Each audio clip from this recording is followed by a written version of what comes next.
ஓம் சரவணபவ. உறவுகள் அனைவருக்கும் தைப்பூசத் திருநாள் நல்வாழ்த்துக்கள். தைப்பூசம் மகத்தான புண்ணிய நாள். முருகப்பெருமான் சிவபெருமானிடம் இருந்து சூரனை அழிப்பதற்காக தவம் செய்து வேலாயுதம் பெற்ற புனித நாள் தைப்பூசம். சிதம்பரத்தில் கைலாயத்திலிருந்து இறைவன் வந்து ஆனந்த தாண்டவம் ஆடிய புண்ணிய நாளும் தைப்பூசமே. அருட்பெரும் ஜோதி வள்ளல் பெருமான் பரம்பொருளோடு ஜோதிமயமாக கலந்த திருநாளும் தைப்பூசமே.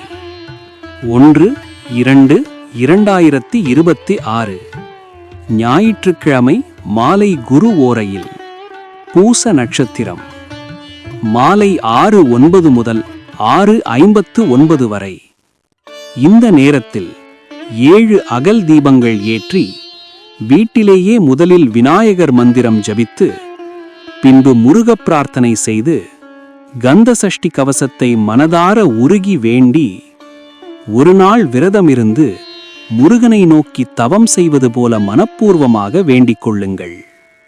வேலுண்டு வினையில்லை, மயிலுண்டு பயமில்லை என்று சொல்லி முருகப்பெருமான் உங்களோடு இருந்து நீங்கள் கேட்ட அனைத்து வரங்களையும் அள்ளித்தர வருகிறார். இந்த நேரத்தில் 7 அகல் தீபம் ஏற்றினால் வீட்டில் உள்ள துஷ்ட சக்திகள், திருஷ்டிகள், கெட்ட சக்திகள், ஆத்மாக்கள், கண் திருஷ்டி அனைத்தும் நீங்கி ஓடும் என்பது ஐதீகம். பக்தியை பரப்புங்கள், முருகன் அருளை பெறுங்கள். இந்த வீடியோவை உங்கள் நண்பர்கள், உறவுகள் அனைவருக்கும் ஷேர் செய்யுங்கள். ஓம் சரவணபவ.